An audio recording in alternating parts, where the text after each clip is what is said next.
이 공간은 전쟁 기념관. 사실은 제목부터 우리가 이 공간의 이름부터 다시 생각해 보면 좋을 것 같아요. 전쟁을 과연 기념해야 될 공간인가. 그래서 그럼에도 불구하고 상당히 많은 체험학습을 오는 공간이기도 하거든요. 그래서 저희가 이 더운 여름에 이 공간을 찾은 이유는 좀 그런 부분들 좀 다시 보자. 특히 평화의 시선으로 이 공간을 다시 보면 생각보다 좀 의미 있게 살펴볼 수 있는 지점들이 많은 것 같아요. 보통 전쟁기념관에 아이들이 굉장히 많이 오거든요. 물론 어른들도 많이 오고요. 그런데 이곳에 와가지고 무엇을 봐야 되고 무엇을 생각하고 무엇을 기억해야 되는지, 어떻게 보면 전쟁이 우리나라 역사에서 많이 벌어지긴 했는데 어떤 식으로 봐야 되는지 관점을 대해서 이제 고민을 좀 더 하려고, 그리고 어떻게 보면 전쟁 자체가 사람의 희생이라고 하는 부분인데 그것이 빠져 있는 상태에서 이제 승리의 전쟁으로만 기억하는 것이 아닌가.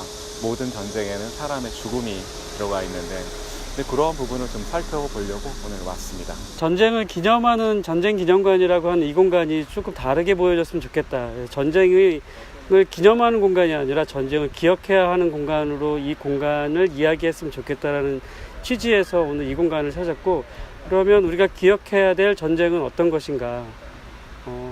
승전의 기억인가? 아니면 아픔의 기억인가? 이런 이야기들을 오늘 이 공간에서 같이 나눴으면 좋겠다는 마음으로 오늘 여기 왔습니다. 이게 6월 25일 새벽 4시를 가리키고 있거든요.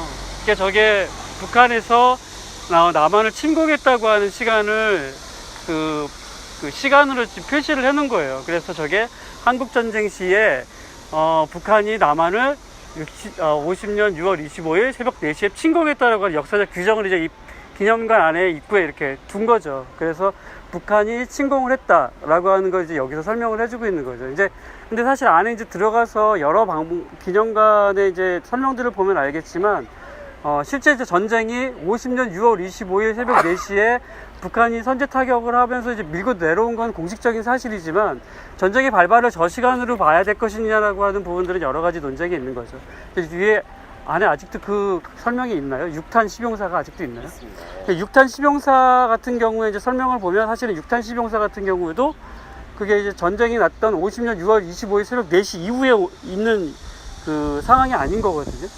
이미 49년도에 있는 상황을 이제 이야기해주고 있는 거라서, 그런 면에서 보면 전쟁이 50년 6월 25일 새벽 4시를 규정하는 건 역사적으로 좀 많은 논쟁거리가 있지 않을까라고 하는 게 있어요. 그리고 아까 저기서 하나 설명 안 한 게 있는데, 처음에 이 전쟁기념관 지을 때 지금 형제상을 저렇게 해놨을 때 인민군 복장이잖아요, 동생이. 그래서 반공보수단체에서 저 절대 안 된다 저거 반대했었어요. 이유가 뭐냐면, 어디 인민군 복장을 한 사람을 저기다가 세우냐, 절대 안 된다. 그래서 인민군 복장을 한 동상은 우리가 여기다가 받아들일 수 없다. 왜냐하면 우리하고 싸웠던 전쟁국인데 어떻게 그런 복장을 했던 그 동상을 여기다 세울 수 있냐. 그래서 반대를 해서 굉장히 논란이 좀 많았던 동상이에요, 저 동상이. 그럼에도 불구하고 세웠는데, 이제 그나마 좀 이렇게 그 논란들을 좀 잠재우려고 동상의 상을 좀 작게, 그래서 보듬는 상황으로 좀 만들었던 거죠. 가시죠. 얼른 실내로 가시죠.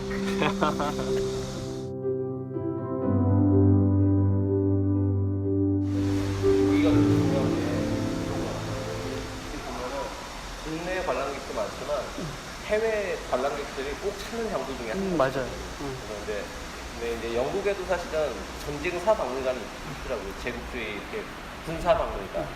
그리고 우리도 이 공간이 좀 그렇게 의미 있는 공간이고, 그 공간에서 저도 직접 이번에 잘 한번 가보려고 도전을 하고 있는데, 당시에 제국주의 침략의 역사들을 좀 반성적 기억으로 전시를 했다고 하더라고요. 이 공간도 물론 자랑스러운 대한민국의 역사도 있지만, 우리가 분명히 하다 보면 잘못한 부분도 있는데 그 부분들을 어떻게 담아낼 것인가, 그 기억들이 좀 공존이 돼야지 이 공간에 또 의미가 있을 것 같아요. 이제 사실 빛과 그림자가 있는데 너무 빛만을 강조하다 보면, 그러니까 그 독일의 박물관 같은 경우 오히려 이제 어두운 부분들을 이렇게 밝혀내면서 빛을 찾아가는데, 그런 부분이 균형을 맞춰야 될 것 같아요. 맞아요. 어쨌든 미국 같은 경우에는 굉장히 많은 전사자의 유해를 지금까지도 찾으려고 하고, 어쨌든 그 전사자들의 유해를 지금 북한이 많이 가지고 있는 데에 대해서 계속 그 유해들을 찾으려고 최근 트럼프 정부까지 계속 노력을 하고 있는 거잖아요. 근데 그런 면에서 보면 전쟁을 가장 많이 하고 있는 미국이 본인들이 피해를 받았던 유해 발굴에 대해서 가장 적극적인 나라가 또 역설적으로 되어버리는 그런 역설적인 그 상황이 돼버리는 것도 보는데, 사실 우리가 그만큼 그러니까 미국에 못지않은 많은 전사자들이 한국전쟁이라든가 베트남 전쟁에서 있었음에도 불구하고 그 사람들에 대한 추모나 기억들을 과연 이렇게 국민들 마음속에 만족할 만큼 충분하게 해내고 있는 건가에 대해서 약간 의문들이 좀 드는 것이고, 그런 문제들을 나라를 위해서 지켰으니까 충분히 그 예우를 해주겠어라고 하는 그런 의미에서 이 공간을 만들었겠지만, 실제 그분들에게 삶의 질들, 그러니까 살아남은 자들에 대한 또는 그의 유족들에 대한 충분한 그 삶의 질들을 우리가 보장하고 있는가에 대한 부분들은 조금 더 고민해야 되는 부분인 것 같아요. 그러니까 저희가 뭐 상훈법이라든가 보훈법으로 그분들을 예우는 하고 있지만, 그분들의 삶이 정말 이렇게 충분히 영일할 만큼 가능한 것인지에 대한 부분들. 그리고 전쟁에 대한 기억들에 대한 부분들도 사실은 저희가 이제 역사적으로 보면 여기에서 이제 한국전쟁이나 뭐 베트남 전쟁 이런 국지적인 커다란 전쟁들만 지금 기억을 하고 있는데, 실제로는 지금 우리가 이 전쟁 안에서 예를 들면 동학농민 전쟁이라든가 개화기 시대의 여러 가지 전쟁들도 되게 많았는데, 그 전쟁에서 어쨌든 사망했던 사람들, 그런 사람들에 대한 기억들은 또 다른 공간으로 간단 말이죠. 그런 공간들, 이 공간들이 이렇게 분리되어야 되는 건지에 대한 부분들도 좀 있다는 거죠. 이게 대한민국 역사박물관처럼 이게 이 전쟁기념관의 그 역사적인 기간들이 예를 들어서 1919년부터라든가 아니면 1945년 이후라든가 이런 규정들도 사실은 되게 애매모호한 부분들이 있어요. 그러니까 사실 대한민국 전쟁사라고 하면은 19년으로 가는 게 맞는 거죠. 근데 이제 여기에서 보면 50년 이후라고 하는 걸 자꾸 이제 강조를 하다 보면, 그런데 사실 전시 내용 안에 들어가 보면 50년 이전의 이야기들이 자꾸 슬쩍슬쩍 나와요. 그걸 이제 영웅을. 그렇죠. 이제 그런 것들을 보면 이 규정이 굉장히 애매모호한 규정들이 있고, 조금 더 추모의 그 기억들을 대한민국 역사와 맞춰가는 게 그렇게 충돌하지 않는 지점으로 가지 않을까, 이런 생각이 듭니다. 일단 안쪽으로. 그래도 그늘이라 좀 나아요. 네. 우리 무슨 극한 대박상상 극한 뭐 이렇게 특집인 것 같아요. 부상 시인이 초토의 시라는 걸 쓰셨어요. 한국전쟁 당시에 당연히 우리 대한민국 지키기 위해서 이렇게 희생하셨던, 그리고 뭐 하여튼 그런 분들에 대한 우리 넋을 기려야 되지만, 당시 전쟁으로 인해서 안타깝게 돌아가셨던 분들에 대한 이야기들을 뭐 중국군까지 오히려 뭐 추모를 같이 하고 계시거든요. 그래서 다시는 이런 전쟁이 없어야 된다. 그러니까 평화의 의미를 좀 넓게 해석을 하자면, 그 초토의 시는 지금 현행 중고등학교 교과서에 수록이 되어 있거든요. 되게 다양한 의미로, 그러니까 이 한국전쟁의 의미들, 그래서 뭐 문학작품, 권종생 선생님의 몽실 언니 같은 경우도 사실 이 작품 이야기잖아요. 전쟁을 기억하는 방식이 군사적인 것도 있지만 어린이 문학을 통해서도 우리가 해본다면 훨씬 더 좀 풍성하고, 궁극적으로는 저는 교육 현장에서 이 공간은 평화 교육의 의미로서 다가서게 만들어야지 수많은 체험학습들이 더 의미가 살 것 같아요. 이게 와서 오히려 강한 힘으로 평화를 위해서는 무기를 들어야 된다가 아니라 평화는 평화적 방법으로 해결할 수 있다라는 메시지를 아이들도 갖고 뭐 이제 교사들 그리고 우리 사회 전반이 좀 이루어지면 나을 것 같습니다. 어릴 때 제일 많이 듣는 얘기가 부모님들로부터 이렇게 전쟁을 겪어보지 못했으니까 전쟁이 나면 얼마나 끔찍하냐 막 이런 얘기 굉장히 많이 하시거든요. 전쟁 피난했던 얘기들 막 이런 얘기들 하시면서 놀래라. 사람이 다 자기 끼 보인다고 안타깝게 이제 돌아가신 한 분 한 분들. 실제로 그러니까 되게 중요했던 게 그 홀로코스트 메모리얼 이제 홀로코스트 기념관에 갔었을 때 거기서 죽음을 대하는 방식이 되게 소중했던 것 같아요. 그러니까 우리는 뭐 일본의 영화 감독 거장이 그 얘기를 했었잖아요. 뭐 이렇게 쓰나미로 뭐 몇만 명이 2만 명이 돌아가셨을 때 그런 사고로 2만 명이 죽었다고 했었을 때 그 2만 명은 하나의 의미로서 존재가 됐는데 근데 2만 개의 우주가 사라졌다. 그 얘기 한 사람 한 사람의 기억들인데 사실 이분들 다 한 분 한 분 다 소중한 분들이신데 생각해보면 이 한 분 한 분을 호명하는 것도 되게 필요한 것 같아요. 그래서 홀로코스트 기념관에서는요 끊임없이 이 한 분 한 분들과 관련된 기록이 있으면 어둠의 방에서 그분 한 분 딱 이름이 뜨고 그분이 했던 이야기 아니면 남겼던 편지를 낭독해주는 공간이 있어요. 그래서 뭐 이런 식의 기념도 의미가 있지만 좀 내부 전시에서 이분들과 관련된 이야기들 또 특히 평화의 메시지나 이런 그런 부분이 있으면 그 한 분을 위해서 잠깐 추념하고 이렇게 넋을 기리는 시간을 가질 수 있어도 되게 의미가 있을 것 같습니다.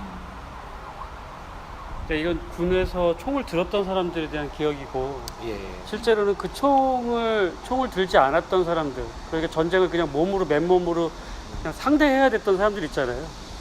뭐 어린이든 노약자든 부인 여성이든 이런 사람들이 가지고 있는 이 전쟁에 대한 기억은 여기에 또 없어요. 이 전쟁에 대한 기억은. 그러니까 실제로는 그 전쟁에 대한 기억은 여기는 총을 들고 맞서 싸웠던 전선의 기억인 거지.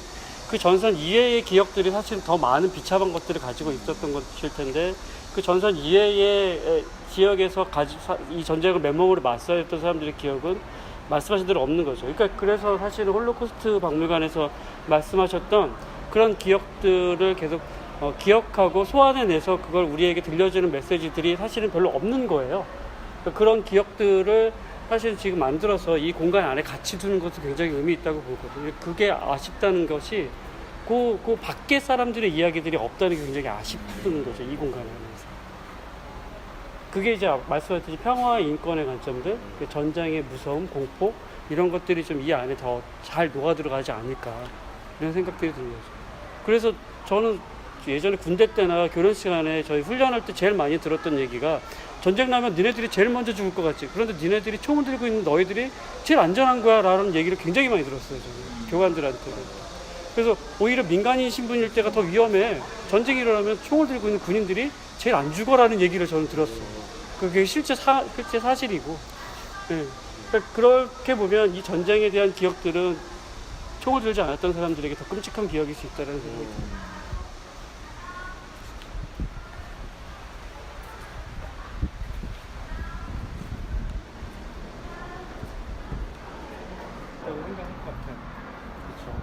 자국에서 와가지고 주로 이제 외국 분들이 이 공간들을 많이 좀 기억하시고 자기 고향을 한번 다 보시고 미국만 해도 뭐 주가 워낙 많으니까 오클라마, 오하이오, 오레곤 안타깝게 돌아가신 분들 보시면 이 메시지가 갖고 있는 거 상징적이죠. 맞아요. 그러니까 우리가 좀 기려야 될 게 국가도 국가인데 아까 전부터 얘기했던 건데 진짜 여기 막 전혀 알지도 못하는 나라 한 번도 만난 적이 없는 국민을 지키라는 부름에 응했던 그 아들 딸들에게 경의를 표합니다인데 우리가 생각할 거는 우리는 이제 미국이 도와줬다 물론 뭐 많은 도움을 줬고 근데 미국이란 나라도 있지만 그 미국의 한 사람 한 사람 미국 군인들 그리고 우리 참전했던 군인들 한 사람 한 사람 다시 생각해 봐야 될 것 같아요.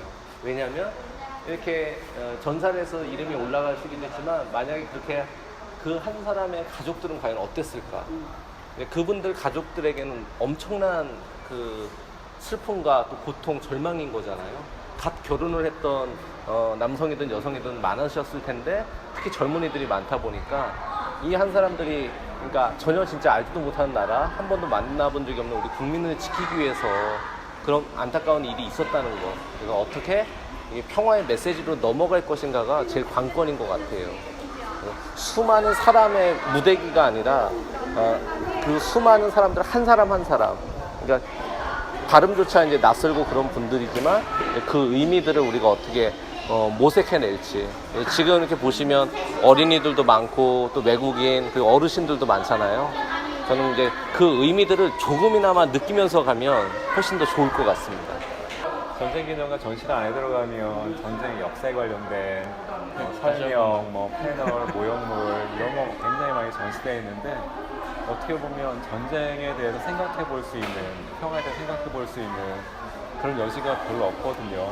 와, 이렇게 싸웠어, 이렇게 승리했어, 아 이랬어, 이렇게 주어진 것만을 받게 되는 느낌들이 나는데, 여기는 따로 그런 설명들이 없잖아요. 전사자들 이름만 쭉 되어 있고, 그 소속이 나와 있고, 연대가 나와 있고, 오히려 이 공간이 그래서 더 많은 생각을 불러일으키게 되는, 아까 말씀하신 대로 여기에는 사람 이름 한 명이지만 거기에 관련된 가족들, 사람들에 대한 이야기들이 또 떠올리게 되고, 그래서 여기는 오히려 좀 이렇게 차분하게 살펴볼 수 있는 전쟁과 그리고 평화와 또 이러한 문제들, 그리고 역사에서 전쟁이 과연 뭘까, 무슨 의미를 줄까.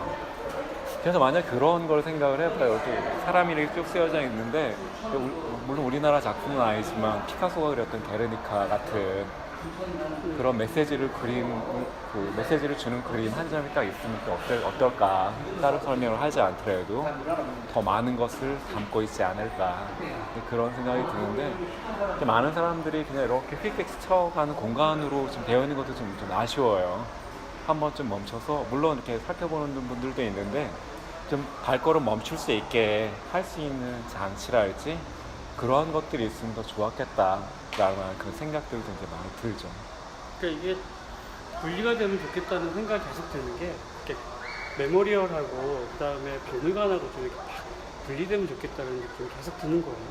그러니까 저희가 서대문 형무소 역사관에 갔을 때 제일 기억에 남는 장면이 많은 수용자의 사진들이 붙어 있는 그 공간이잖아요. 그러니까 거기에 그렇죠. 실제 그 사진의 얼굴들을 보면 굉장히 다가오는 느낌이나 감동, 이게 이제 현실적으로 가슴에 와 닿았는데, 사실 이렇게 굉장히 많은 나라의 사람들이 이렇게 쭉 이름들이 있지만, 이들이 어떤 얼굴을 하고 있었고 어디에서 왔고라고 하는 거, 물론 이제 각 주가 이렇게 있기는 하지만, 그리고 또 이 사람이 어느 전투에서 어디 사망했는지, 또 유해는 정말 발견된 건지, 지금 많이 이렇게 유해가 없잖아요.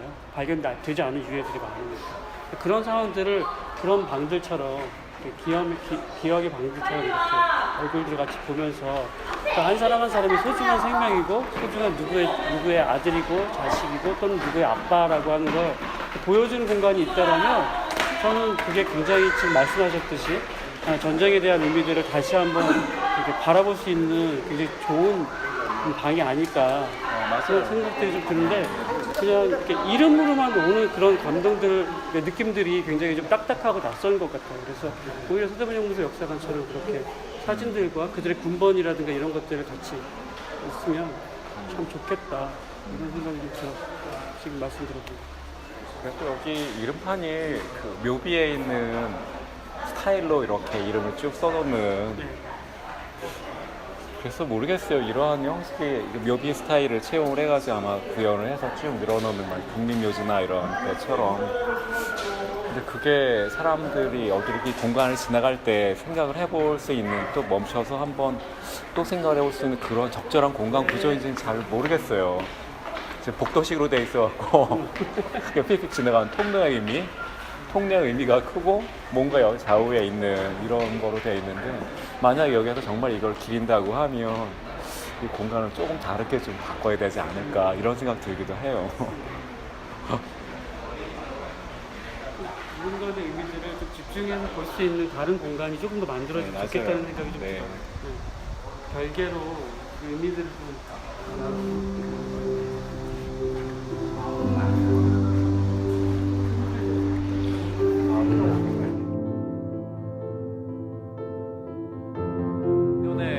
신문에 썼을 때는 여기다 비판적인 관점 이런 거보다 여름방학 때 아이들이 많이 오니까 이런 공간을 어떻게 활용하면 좋겠다, 근데 이런 의미로 썼죠. 근데 여기 와서 아까 말씀드린 것처럼 전쟁의 역사를 살펴보는 거 있지만, 전쟁 이면의 역사들, 사람의 역사를 봤으면 좋겠다.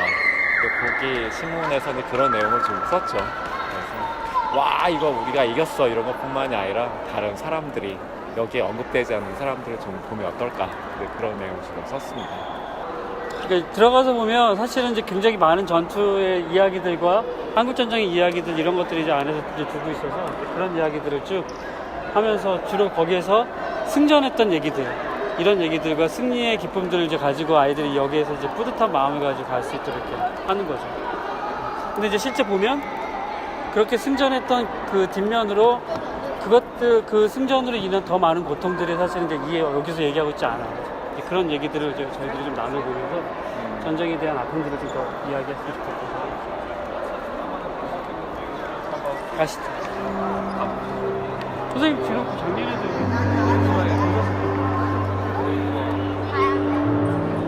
매년 보세요.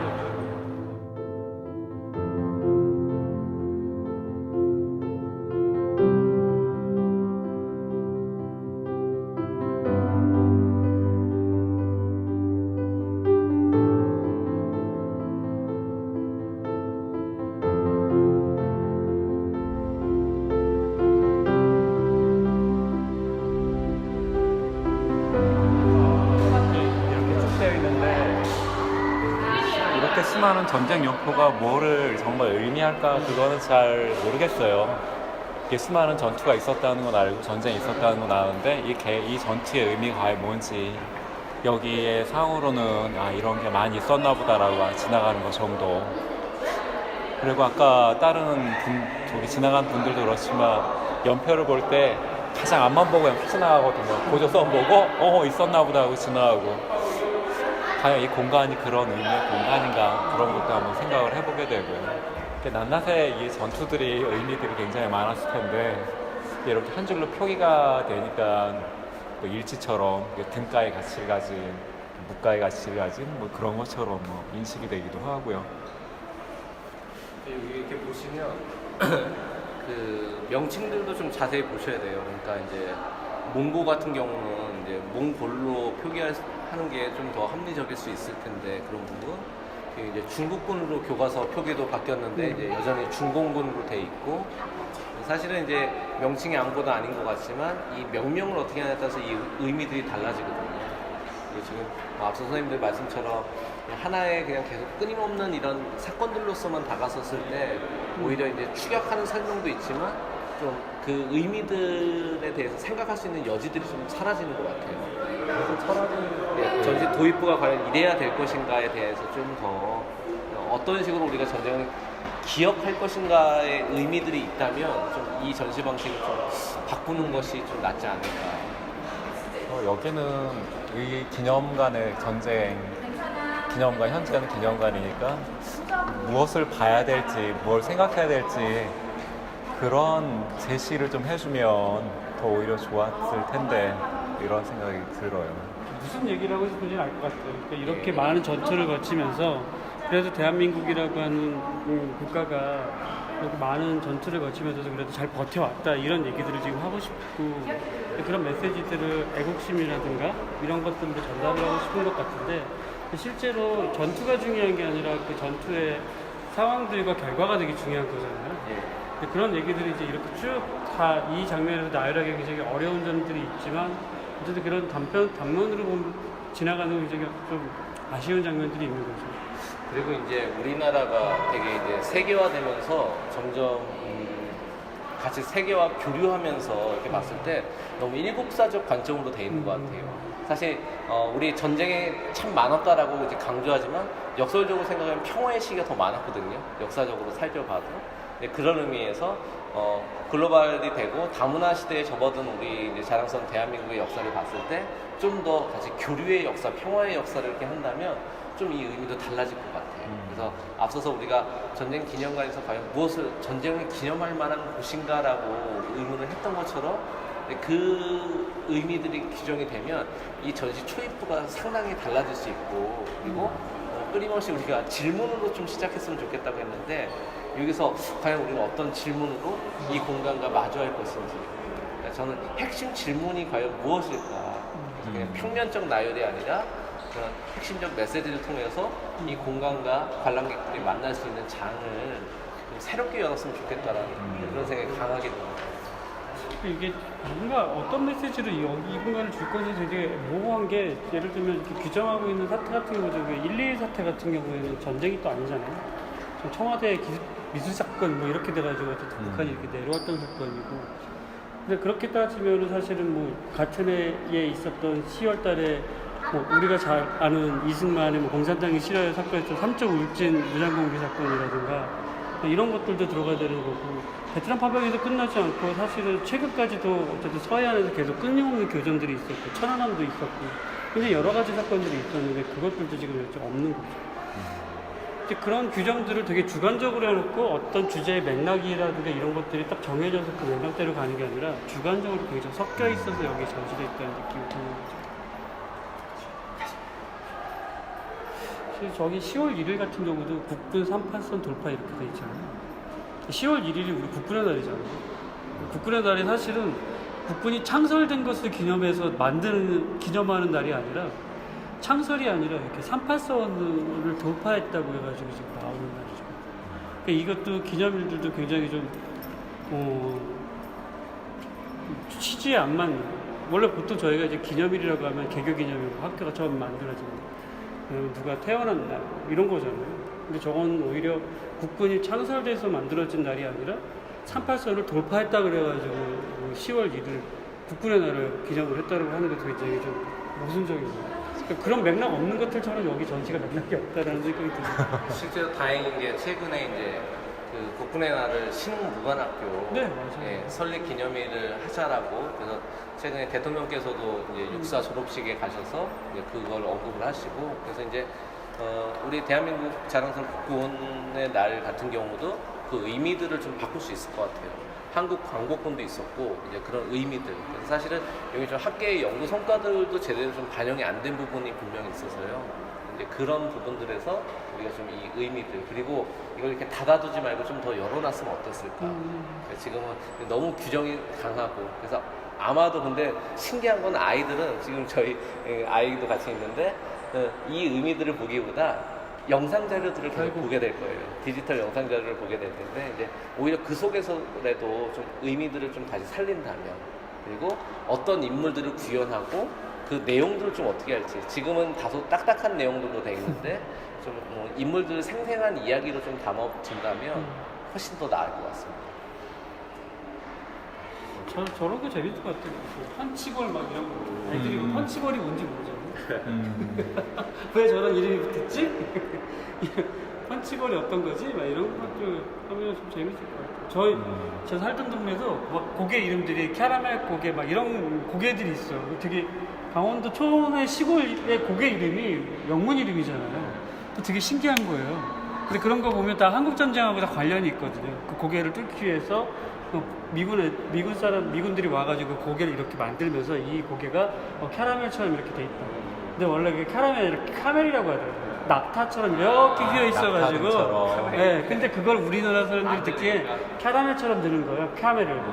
그래서 그게 이제 캐러멜 고개로 되어 있는데 그게 카멜 고개처럼 이렇게 낙타 등처럼 이렇게 되어 있다 그래가지고 그 카멜 고개라고 미군들이 이렇게 붙여놓은 이름이었거든요. 그런 것들을 약간 이렇게 이야기를 해주면 오히려 좀 재밌을 텐데 라는 생각이 드는 거죠. 펀치볼.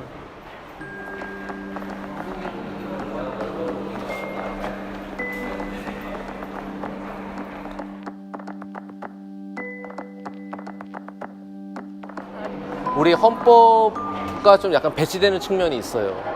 국민의 자유와 행복은 오직 국가의 존립을 전제로 한다는데 저 정의 자체가 과연 합당한 것인지 그러니까 이거는 대단히 논쟁적인 사안이거든요. 국가가 없으면 국민의 권리와 자유도 보장받을 수 없다. 물론 그 얘기도 맞는데 너무 국가 중심으로 놓다 보면 국민의 자유와 권리 이런 부분들이 너무 이렇게 작아지는 부분이 있죠. 그리고 전쟁과 호국안보 공동체 의식이라고 하는데 이거를 평화와 공동체 의식으로 갈 수도 있는 거고요. 그래서 좀 이 내용 자체는 되게 이제 좀 군사적인 문화들이 너무 이렇게 강하게 담겨 있는 거죠.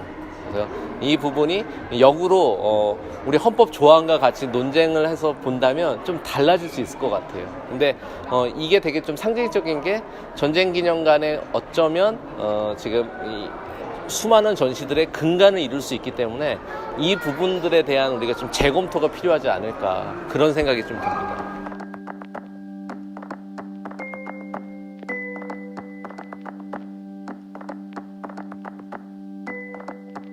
안암상어본 행렬도인데 역사책에서 많이 사용하는 이미지거든요. 근데 보면 이렇게 크게 확대해서 이미지를 사용하는 데가 이제 많지는 않아요. 우리나라 박물관 중에 아마 여기가 제일 큰 거 아닌가 생각을 하는데 근데 보면 사람들이 이제 무심코 지나가는 이런 공간이거든요. 근데 여기에서 보면 이쪽이 이제 주인공이죠. 무덤 주인공이고, 근데 이를 중심으로 해서 이런 행렬도 군인들이 무사들이 행진을 하게 되는데, 보통 이게 가지고 있는 의미가 여기에는 뭐 칼이라든가 활이라든가 이런 철기 사용하고 연결시켜서 얘기를 많이 하기도 해요. 근데 달리 얘기를 해보면 여기에 있는 군인들이 유사시에 전쟁이 났을 때 이제 투입이 되는 이런 사람들인 거죠. 이런 것들이 따지고 보면 그 사람을 살상하는 이런 무기로 사용됐던 방어용 무기일 수도 있고 전쟁에서 살상용 무기일 수도 있고, 그러니까 양날의 칼인 것처럼 이 철기나 이런 무기들이 가진 것도 좋은 의미로 사용될 수도 있지만 그렇지 않은 측면으로 사용될 수도 있는, 그래서 어떤 거대한 이런 행진이지만 여기에서 끌어내갈 수 있는 여러 가지 의미들이 또 있는 것 같아요. 사실은 이 처인성 전투를 여기다 그려놨던 건 승전의 기념. 그러니까 지금 몽고와의 전투에서 우리가 이렇게 민과 군이 합세를 해서 싸웠다. 특히 살리타를 보냈는데 그 살리타를 저기 지금 승려 한 분이 이렇게 화살을 들고 이렇게 쫙 당기고 있는 모습인데 저분이 아마 이제 김윤우겠죠? 저 김윤우가 살리타를 향해서 지금 쏜 화살이 살리타에게 명중을 했죠. 그래서 살리타가 맞고 사망을 하고 그 살리타를 잃어서 이제 퇴각을 하게 되거든요. 그래서 이 처인성 전투에서 승리를 하게 돼요.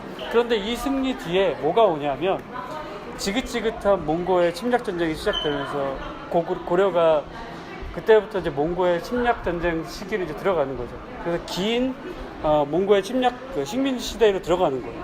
그러니까 이 전투가 실제로는 승전의 기억이라고 하지만 이 전투가 몰고 올 수십 년간의 그 억압의 시대를 이제 민족들이 견뎌내야 되는 거예요. 저 김윤우의 화살 한 방이 이 장면에서는 굉장히 통쾌하고 뭐 이렇게 뭐 뿌듯함을 줄 수는 있겠지만 저 화살 하나가 몰고 오는 그 고려 이 땅의 그 죽음의 시간들을 여기에서는 얘기하지 않고 있는 거죠. 그러니까 여기에서 이렇게 쭉 대부분의 전시들이 지금 다 그런데 우리가 이겼기 때문에 이렇게 뿌듯한 자신감을 갖고 우리가 애국해야 돼 라고 하는 마음을 이 전시 공간에서 계속 주게 되지만 실제로 그런 전쟁들이 몰고 오는 그 가혹한 시간들에 대해서는 별로 이야기하지 않는 부분들이 이 전시에서의 특징이고, 그리고 처인성을 실제로 가보면 저는 가보지 못했는데 사진을 보면 굉장히 작은 성이에요. 상상 외로 작아요. 과연 저기에서 몽골군하고 과연 맞서 싸울 수 있었을까 할 정도로 굉장히 작거든요. 근데 거꾸로 얘기하면 거기에 있던 사람들은, 고려 사람들은 더 이상 물러날 곳이 없는 거예요. 테러도 없고, 그러니까 죽을 수밖에 없는, 이래 죽나 저래 죽을 수밖에 없는 이런 상황이었던 거고, 그래서 아마 처인성에 있었던 이런 사람들이 아마 도망갈 사람 다 도망갔을 거예요. 더 이상 테러가 없는 백성들이 많았던 것 같아요. 그래서 여기 보면 아까 변호사님 말씀대로 승리의 역사를 얘기를 하고 있지만 여기 주인공들이 과연 왜 이들은 이 성에 들어갈 수밖에 없었나 라고 하는, 결국은에서 이런 승전을 이루기는 했지만 왜 갈 수밖에 없었나 이런 것도 생각을 해볼 필요가 있을 것 같고요. 근데 몽골군이 여러 차례 공격을 하면서 충주성에서 전투가 여러 번 이루어졌어요. 몽골군하고. 근데 처음에 충주성 전투가 이루어졌을 때에는 그러니까 도망갈 사람들은 도망가고 남은 사람들이 노비였어요. 그 노비가 남아서 전투를 벌이고 몽골군을 몰쳤어요. 근데 도망가 있었던 그 높은 사람들이 와가지고 먼저 한 일이 그 성 안에 있었던 창고에 이제 보화들 같은 거, 금은들 사라졌다고 그 책임을 노비들한테 추곡을 한 거죠. 싸워서 이겼다고 하는 그런 거보다도 그런 것들이 없어졌다고 해가지고, 그래서 여기에 참여했던 사람들이 반발하게 되죠. 당연히 반발할 수밖에 없었고, 근데 결국은 무력으로 또 진압을 하게 되는 이런 상황이었던 것 같은데, 그래서 그 후에는 전투의 양상이 좀 바뀌게 돼요. 충주성에 다시 또 전투가 있었을 때에는 그때 활약했던 김윤우가 또 거기 가서 또 활약을 했는데, 거기에서는 김윤우가 노비 문서도 불살라주겠다 이런 식으로 해서 또 한번 승전을 이루게 되는데, 하여튼 모든 전투에는 누가 거기에 있었는가라고 하는, 왜 그들이 거기서 갔는가라고 하는 이러한 부분들을 같이 생각을 해봤을 때 단지 승리했기 때문에 위대했다 이런 것보다도, 그것도 중요하지만 그 이면에 깔려 있었던 그 역사적인 맥락들을 살펴봤을 때 이런 전체의 의미가 다시 살아나지 않을까, 네, 이런 생각이 듭니다. 이게 황산이 남원 근처에 있는 그 지명이거든요. 여기에서 고려 말에 왜구하고 이성계 이제 고려군하고 그 접전을 벌여서 왜구를 격퇴했던 걸 기리는 걸 조선시대에 만든 비석이거든요. 근데 굉장히 규모가 커요.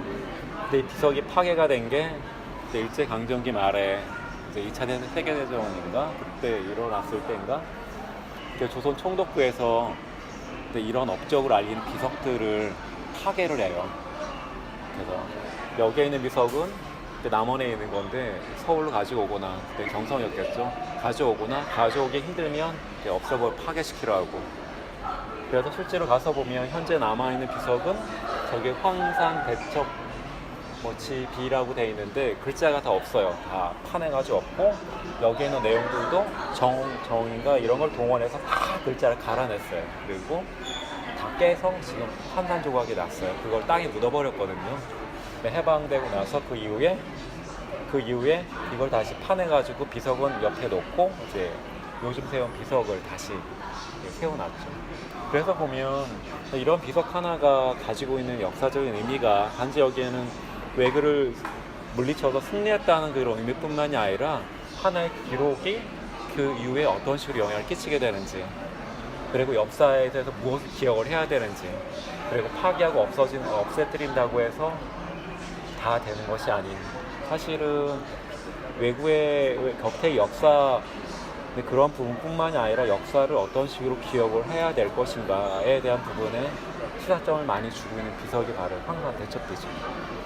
오사카 박물관 갔을 때 그 여름 전쟁을 디오라마로 해서 그걸 그 여름 전쟁에서 있었던 사람들을 구분 지어서 이 사람은 어떤 사람, 여기는 어디서 출정한 사람 딱 이렇게 해놓고 실제 그 뒤에 도망가는 부녀자들과 아녀자들, 그리고 그 사이에서 강간당하거나 죽임을 당하거나 도적들에게 뺏기거나 아니면 죽음을 건너서 헤엄쳐서 가는 사람, 남편이 목이 잘려서 그 남편 앞에서 목이 잘린 남편 앞에서 우는 여인, 이런 그림들이 거기 다 들어가 있거든요.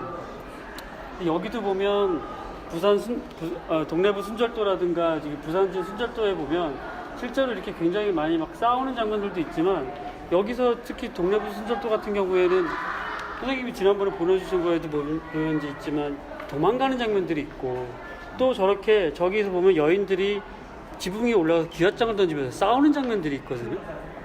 네.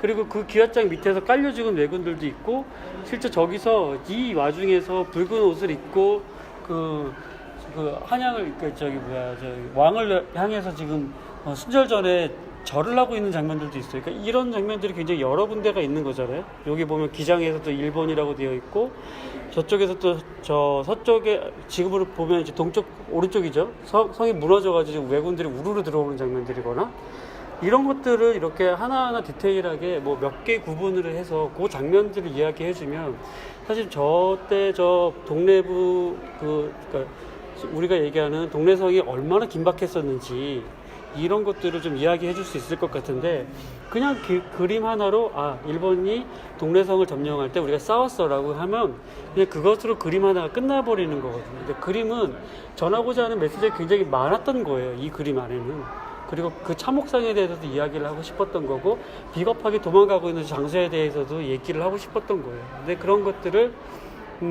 여기서 얘기하고 싶었는데 사실은 여기서 설명을 해주지 못하니까 굉장히 그런 부분에서는 안타까운 거죠. 그래서 여기 이 그림은 아마도 임진왜란을 상징하는 그림을 단 하나의 유물을 꼽으라면 저는 이 그림을 이제 꼽는데, 이 그림 자체는 임진왜란 끝나고 바로 그려진 건 아니고요. 한참 후대에 그려진 거예요. 여기가 이제 동래부, 이제 지금 부산인데, 그 실제로 이 전투가 벌어지고 이 전투의 장면 속에는 우리 조선군이 일본군에 맞서서 용맹하게 항쟁하는 이런 장면들을 이제 중점적으로 부각을 시켰죠.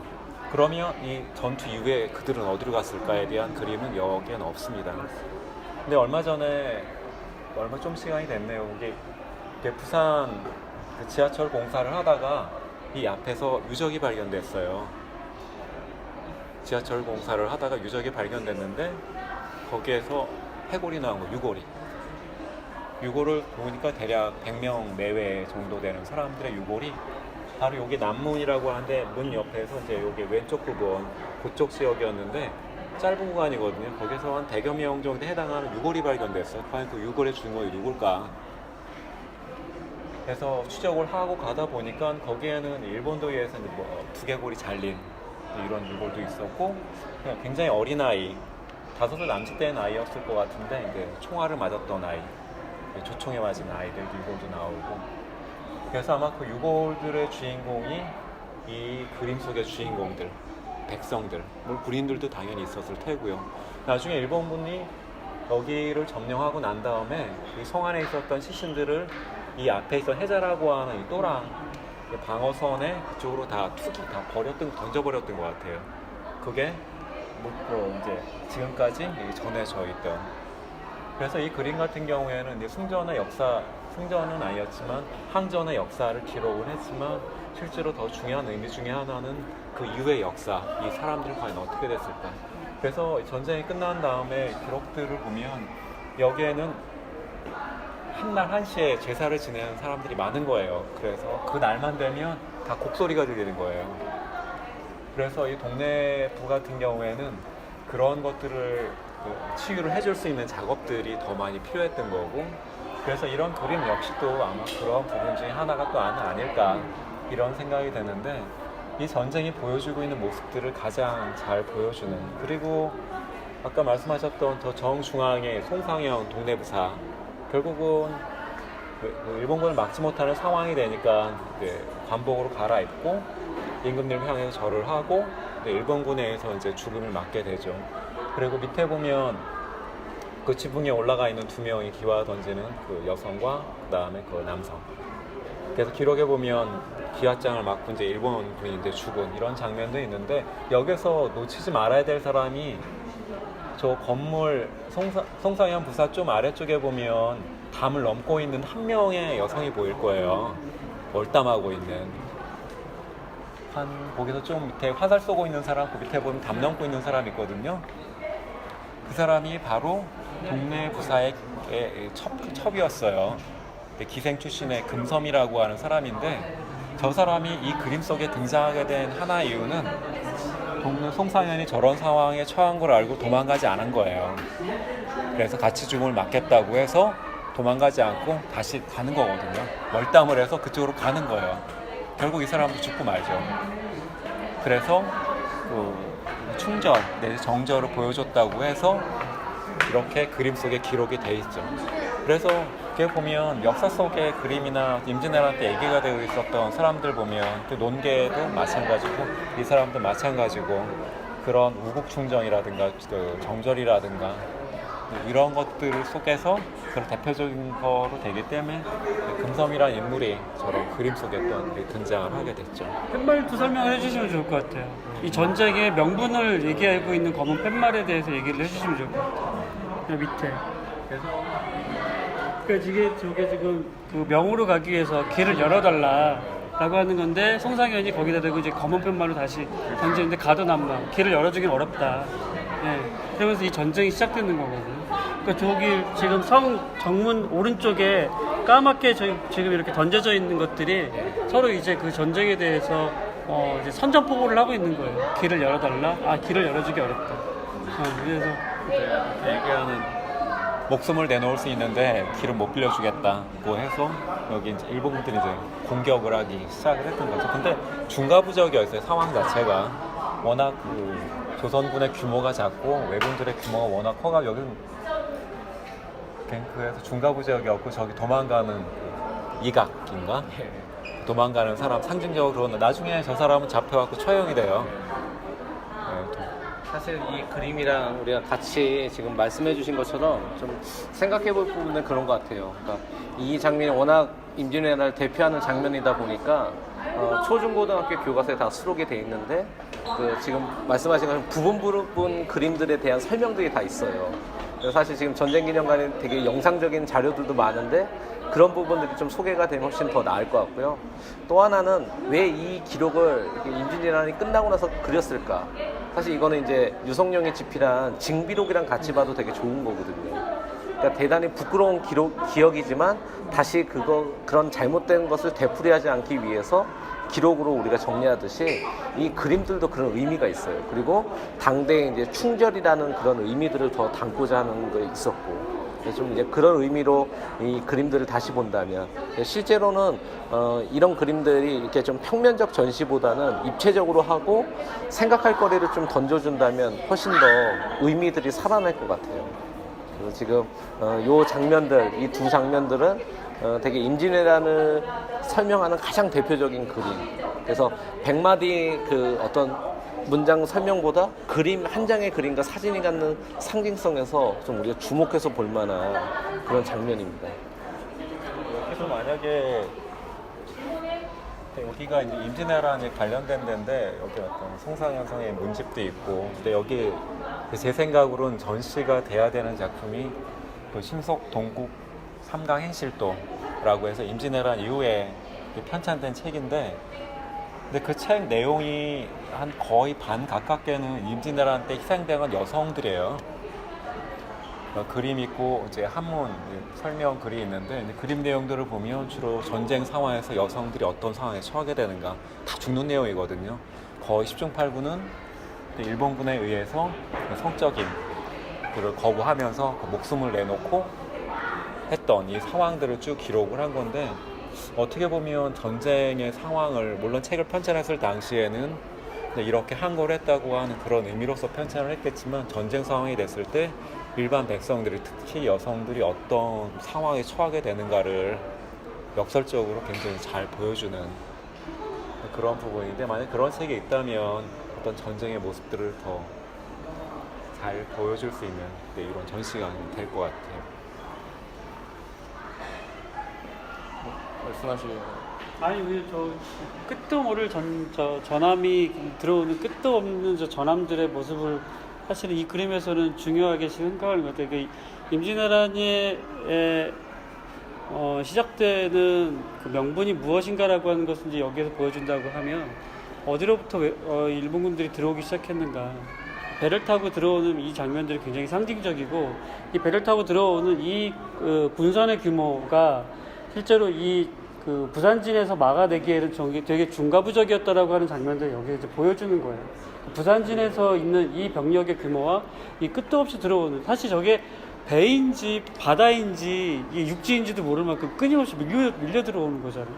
저 끊임없이 밀려 들어오는 저 군인들을 병력들을 향해 맞선다라고 하는 이 장면들이 중과부적이라고 하는 부분들, 저들이 이렇게 끊임없이 일본으로부터 들어오고 있는 장면들, 임진왜란이 얼마나 큰 규모로 이 침략전쟁이 시작되고 있는지를 보여주고 있는 장면이라서, 이 부산진 순적도는 굉장히 그런 면에서는 압도적인 당시 임진왜란의 발발을 이야기하고 있다라고 생각이 듭니다.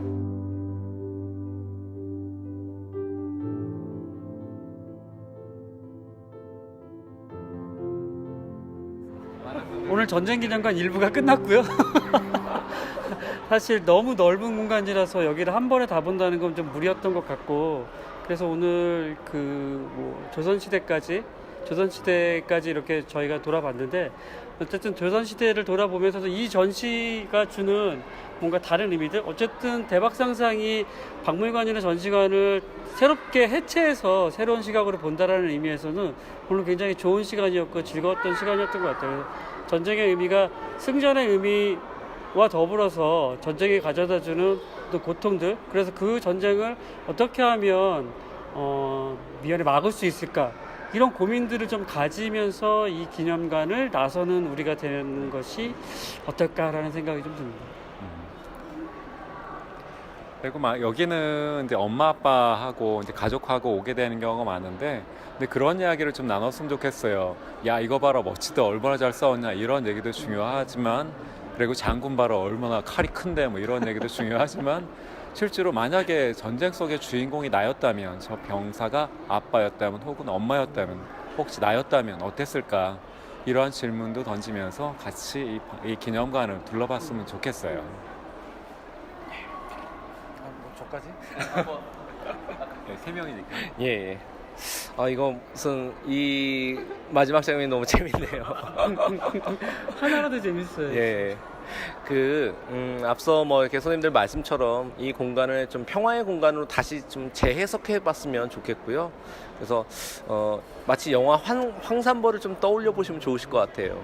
계백 장군이 비장하게 나가는 것도 중요한데, 감히 누구 마음대로 이렇게 목숨을 잃게 하느냐. 그리고 실제로 황산벌의 주인공은 뛰어난, 장군이 아니라 아주 뭐 거시기. 그게 나왔던 아주 이름 모를 병사였는데, 저는 그런 의미. 그래서 좀 이 전쟁의 영웅들만의 이야기가 아니라 수많은 이름 모를 사람들의 이야기로 이 공간이 좀 거듭나면 어떨까. 그런 의미로 저희가 오늘 돌아봤고, 다음에 왔을 때 좀 더 이제 진짜 더 쟁점이 될 것 같아요. 근현대로 올수록, 특히 전쟁과 평화라는 주제가 우리 삶 속에 진짜 밀착되어 있다는 걸 느낄 수 있을 것 같은데요. 그래서 저희가 또 다음 2부를 기대하겠습니다. 예.